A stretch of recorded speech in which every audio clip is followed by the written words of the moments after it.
as something that it has inspired. The play had touched on so many different things. That's one of the things I loved about the play. I especially loved your character in the play because it showed how unbiased racism is in us all. Yeah, it was in my man's character here, and when he found out, he didn't really know how to handle that thing. But it's in us all, and I love the fact that they showed that because it's real, and unless you understand the problem, it's hard to really address it. And the problem isn't simple. The problem is very complex. However, the truth is always simple. All right, I'd like to introduce some of our actors, the cast here, and maybe you guys can give us a little bit about your character and how you approach this particular character. Hi, my name is Yvonne Huffley. I'm founder of Lower Deck in Stockholm, and I'm also a mom. I have 3 kids, 8, 6, and 2. And so,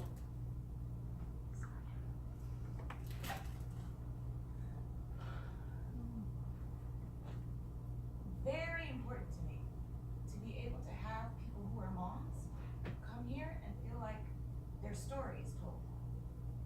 The potential loss of a child, and what you go through to make sure that they're safe every day. And to know that because of the color of their skin or the curliness of their hair, that someone will think them less valuable.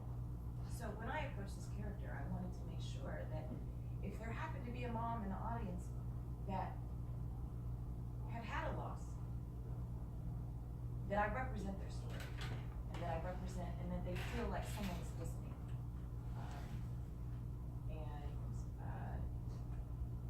And that other people will leave the theater and have empathy for the ones that get left behind. Hi, I'm Emily J. Plott. I play Kate for 99. When I first met this character, I saw so many similarities between the both of us. We both have CP. We're both very shy, and we both care for other people. Cageberg is an amazing person. She's 14 years old, but she hasn't really fully developed and on anything yet, but she has this very strong perspective on what she feels the rules are in this world and how to communicate through herself onto other people how she feels. The poetry is her way of communicating towards other people and who she is. And I feel very strong about that. I felt really true emotions when I read that. Her relationship with Frino really touched me because learning that with Frino, this is his safe spot, Cageberg. So when I read the script, I'm like, how am I supposed to portray that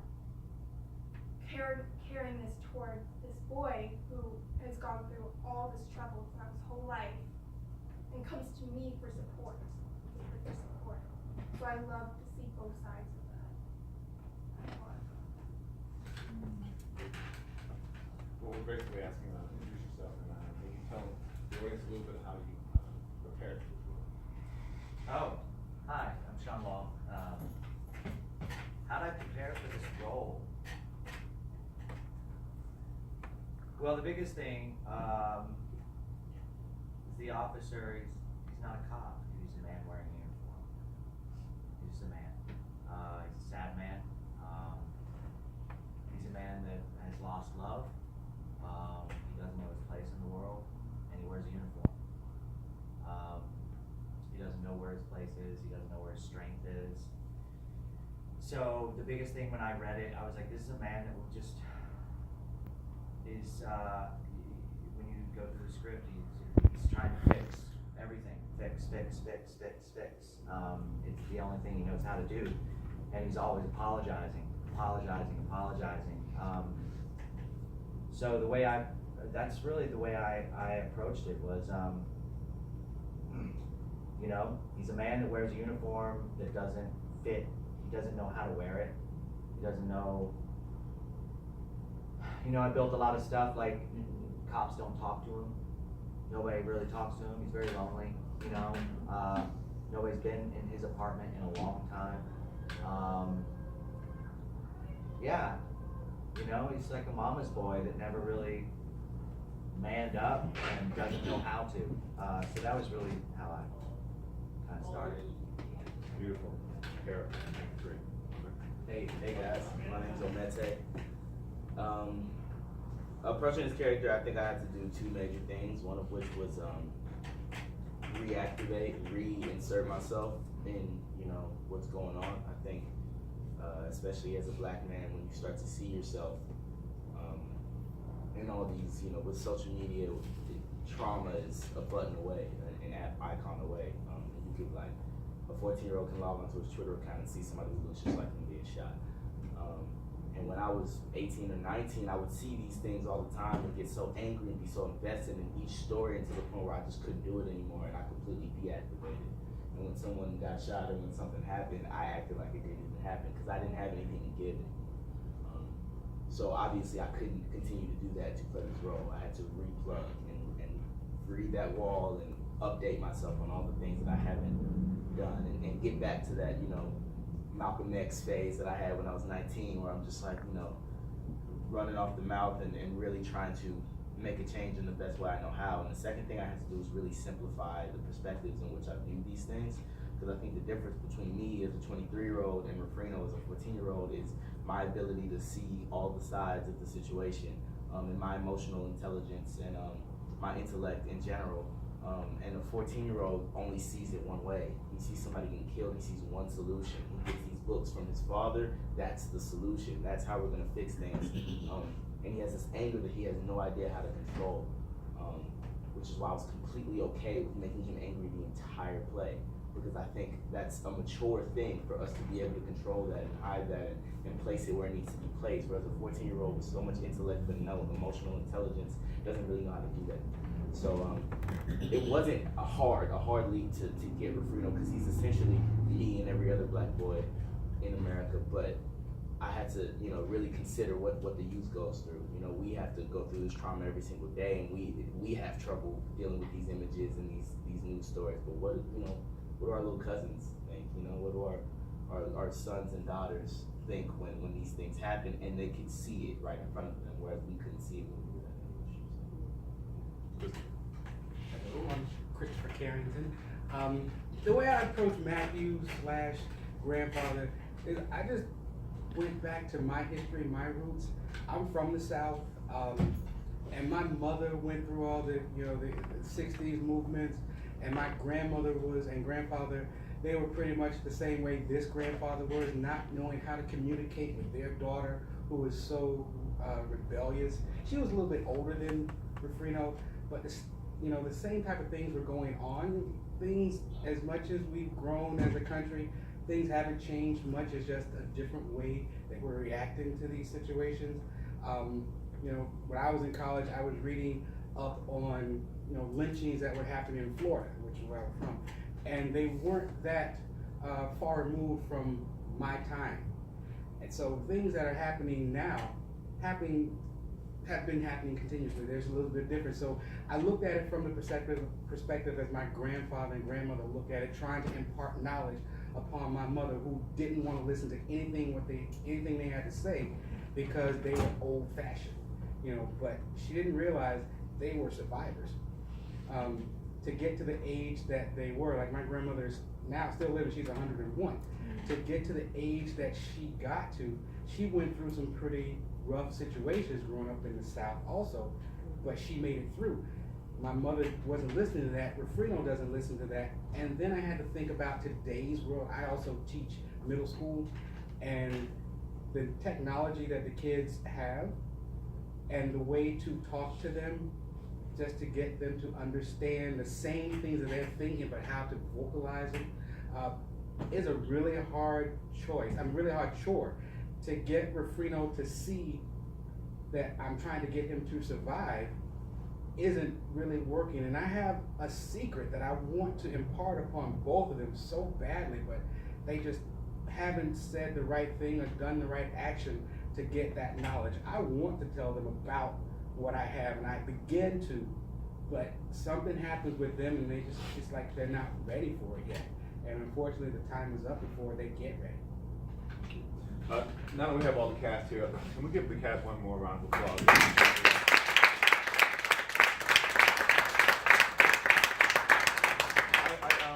I looked at your character and I remember thinking that this guy is a realist and he has a point of view. I looked at your character and I thought he is an idealist and I understand exactly where he's coming from. I looked at this character and I thought, how the hell do you make a policeman in this play get the heart of the audience? But you pulled it off. You made us care about you and you were talking about your character. I understood why, because you understand that it's the uniform, it's not the man. You played the man.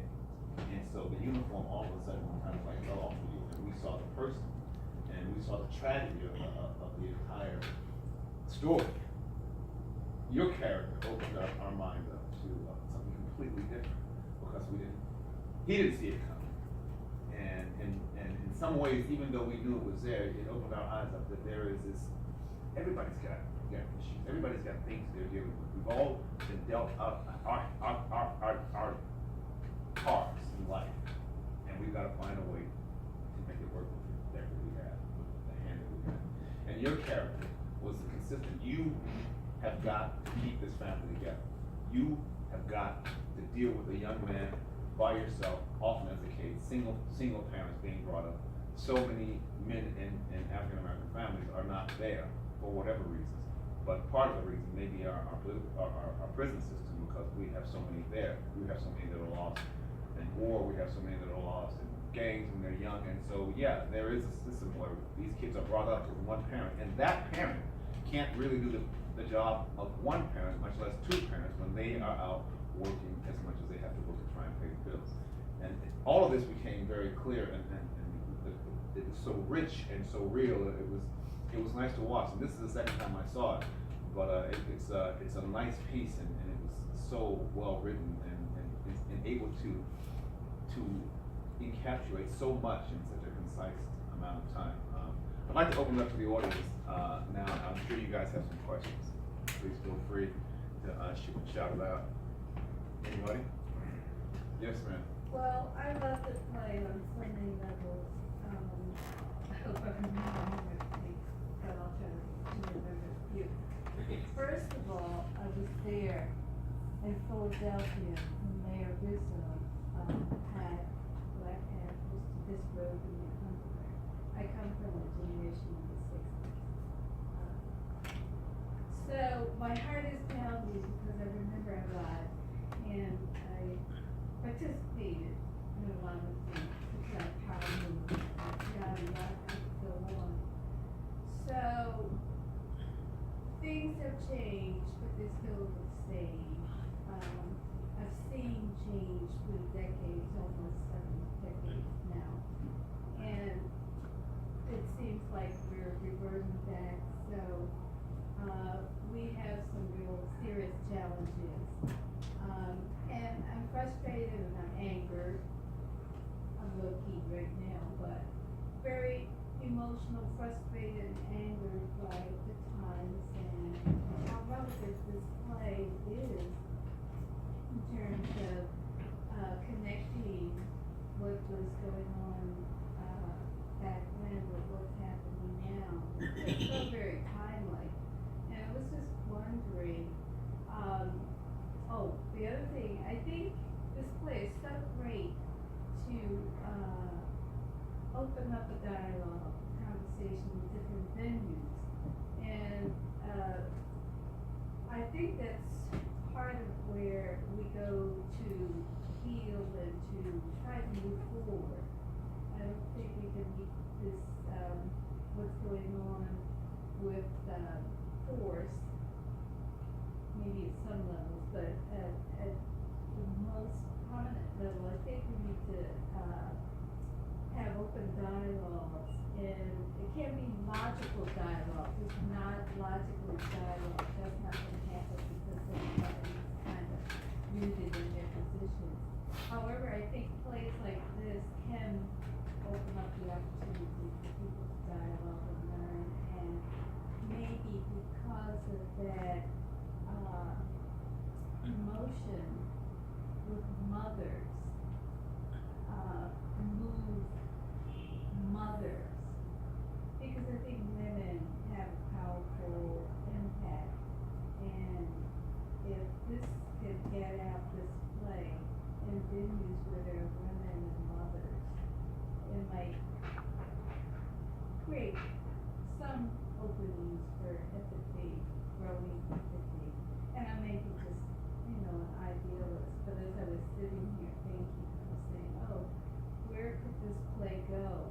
Because I think it needs to be seen and heard. Thank you. I think it should be filled up here. I think you're a sleeper. I think this play should be in bigger venues, but, are there any plans to, can you present it at other venues? This play is part of the National Play Network, so within that system, they do a wonderful thing for playwrights where they give them 3 openings in 1 year. So Terrence and Chisholm will travel around each show and tweak the show, because each audience and every artist gives it a different, opens up something different to him. So the next one will be Cleveland in 2018.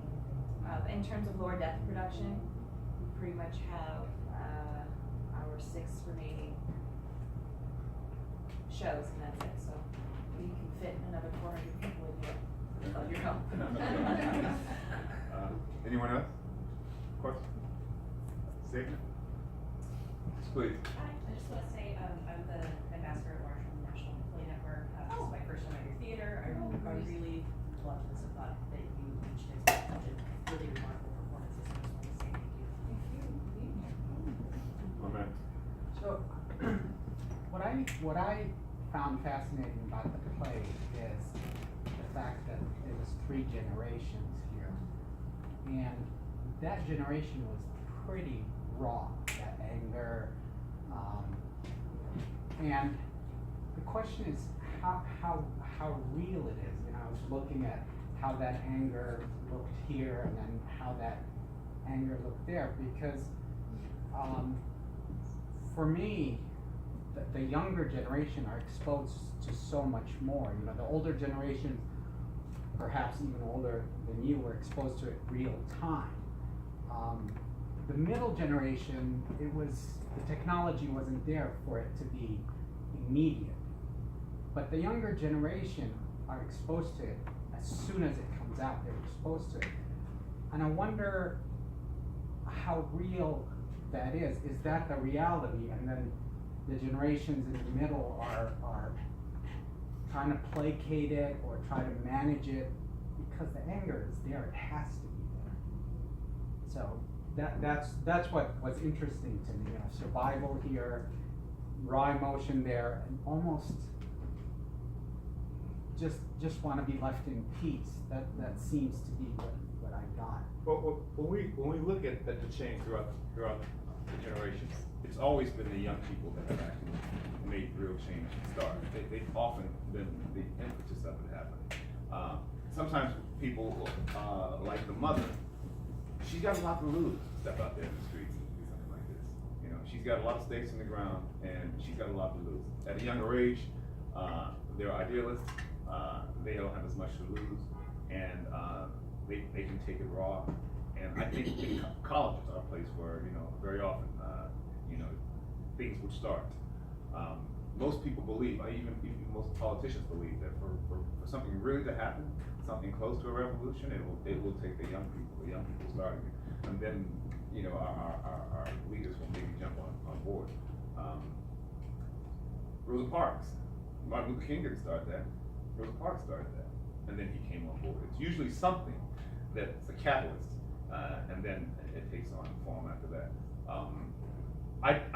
Maybe you should answer that question.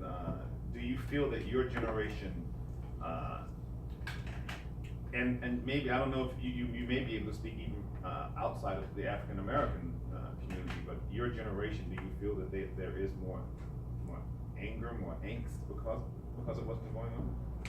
Yeah, absolutely. But the number one thing thank you so much for that question. I think the number one thing that's bothered me throughout this entire run is we have one respectable critique where this gentleman said, I don't think he would be that angry, and I don't think it's real that he's that angry. The Refreno, and immediately I feel like that's dismissive. It's a cop out. It's easy to say, oh, the play's fake. No kid is that mad. I think the question should be, why would a kid be that mad? And look to the source, not look to the character.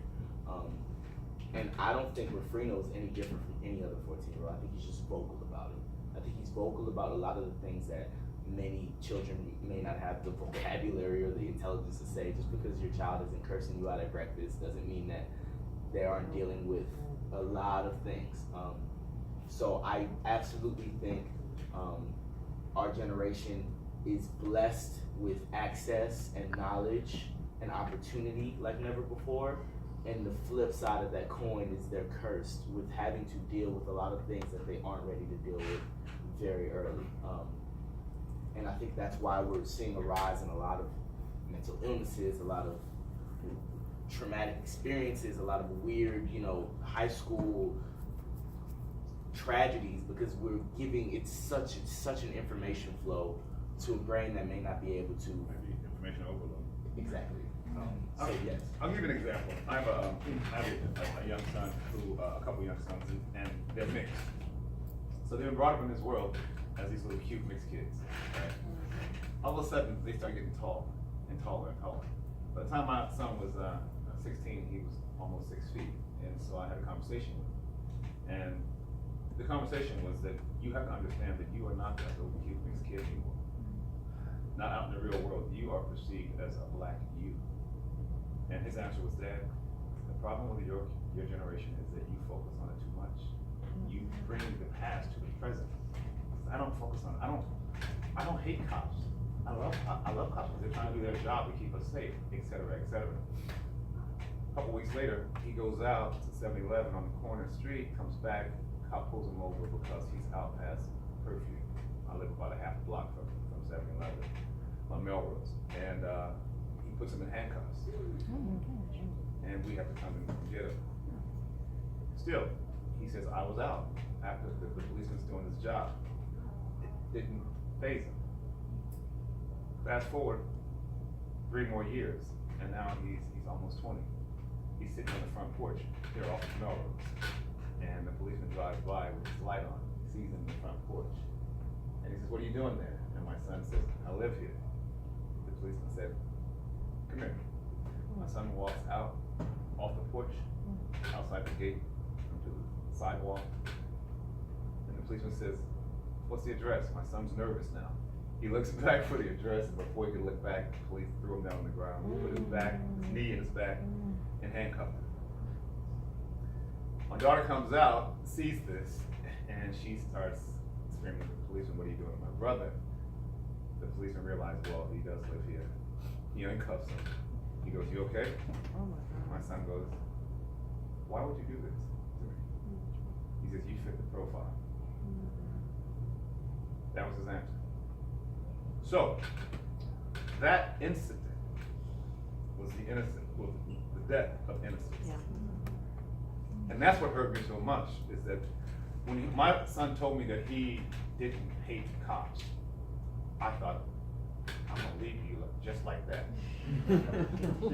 I'm not even gonna try and change your mind. If you got it like that, I'm gonna leave you like that. And that incident was the death of innocence. So it is real. It is real for a lot of people. It could happen in one instance. It could happen because of the perception.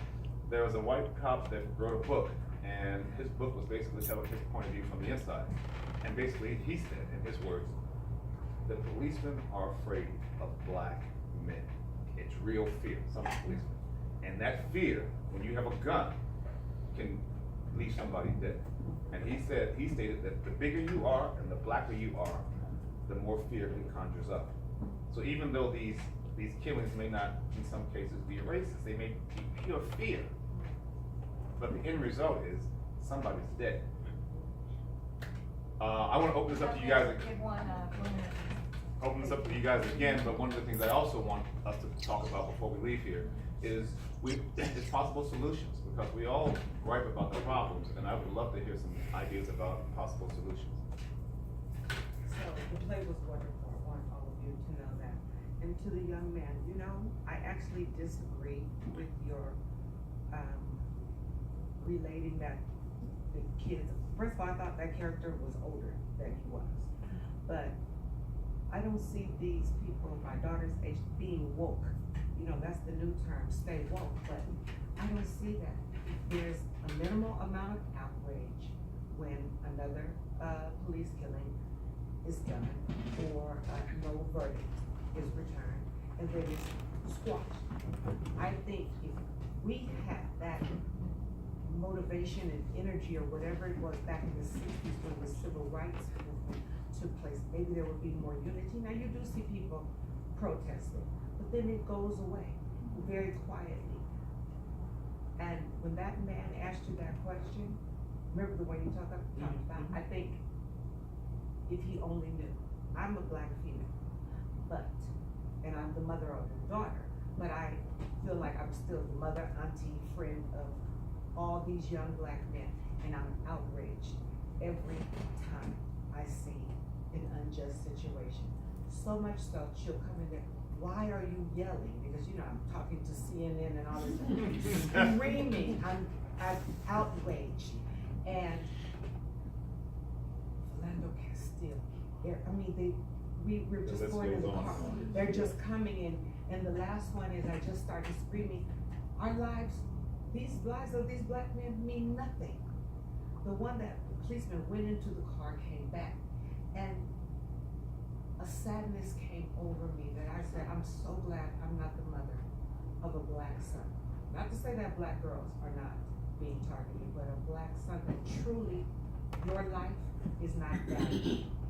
And though I can't, because I feel like, no, I'm a mother, I have a lot to lose, but there's a part of me, and I don't advocate for the killing of people, but there's a part of me that understood that part. When the guy went on the rampage in Dallas, Texas, the other one in Louisiana very shortly after, and I do think there's mental illness that comes about, but if there is a frustration, and they see that nobody cares anyway, so they carry out a death wish, you know, they're probably gonna be killed, but their motto is probably, I'm gonna take as many as I can also, just so people can understand how it feels. Now, when those police officers are killed, I'm mourning for them also, their children growing up without a father who was simply doing their job. But my God, why don't men your age, why don't your lives matter? That's what it feels like. And my friends and I and my co-workers, and we talk about it, and we are outraged, but not in a position to act upon it. And it just, I wish your young generation would really get outraged. I mean, and do something besides march for a little while, and smashing up and looting and doing all those kind of things are not the way to do it, but to understand we really are targeted. We literally have a target on our back. And so, you know, I'm surprised when you said, my son growing up little mixed kids. I hear black men talking about Steve Harvey, and talks about how he had to prepare his sons when they got that age about what to do when you're approached by a policeman. And I think when parents are not, or whomever, are not preparing their young black men to do that, it's a disservice. I don't know how many of you watch Queen Sugar. Do you watch it? Yes. I've There's seen a- the episode. Okay, the episode is just right there. A boy of privilege, a boy of, he's not mixed race, but appears mixed race, in this car that probably costs more than what the policeman's salary is. So there was all those components, but it's that exact same thing. You're not preparing them. So he's like, what? You know, policeman came, what do you want? What do? You have a situation like that where you have to prepare him, where he's overly sensitive or afraid to go out, or like this young man who's just saying the rage is building and I'm gonna explode. I don't know. I have one quick thing to add to that. The comments that are going on right now are so relevant to me. Your situation with your son, I related an incident to my castmates doing one rehearsal. Same exact thing happened to me. And it continues to happen. I'm in my 40s. it happens generationally. You know, it's not like it's going away. Things happen to my grandfather, my father. It doesn't seem to ever end. It's a continuous cycle. How do we get out of that cycle? You pose a question, do we inform and tell what to do, or do we just let them be innocent and hope that those things don't happen? It's a toss-up. I mean, you don't want to take away someone's innocence as what was taken away with your son. My mother prepared me for certain things, but in reality, when a police officer pulls a gun on you, there's no preparation for that. There is nothing my mother said that prepared me for that moment. And it was, I'm just walking across campus and I don't look like I belong there. That was the whole intent. But so I don't think you can prepare other than, I mean, when you're in that situation, there's nothing that has prepared you for that particular situation. And the cycle just doesn't seem to break at all. What do we do? I have no clue.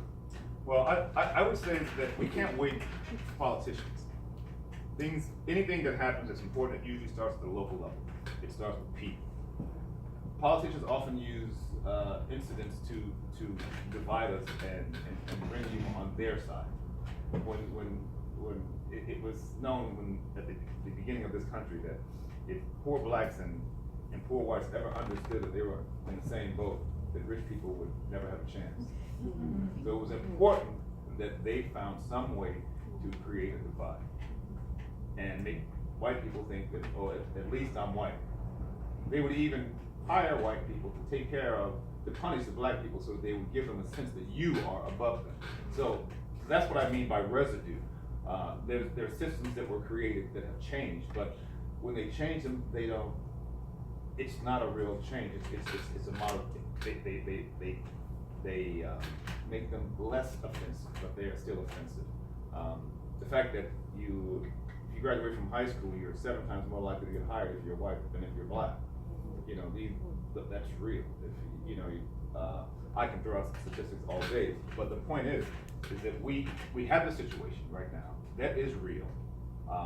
People in our country are really fed up. And I became an activist, strangely enough, because of a white woman.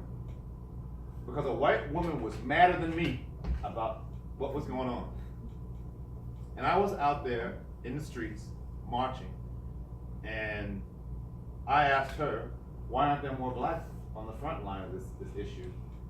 And she said, why don't you? I was like, I'm an actor. I got time to do it. And she looked me in the face and she said, why don't you? And she starts talking about what had happened with the anger and the realness of a black mother. And here this white lady was talking like this. And I thought, wow, I ain't that angry. I am not that upset. I'm not going to be out here as much as she's out here. You're like grandfather. Yeah, exactly. I'm like grandfather. And I thought, well, shit, it's not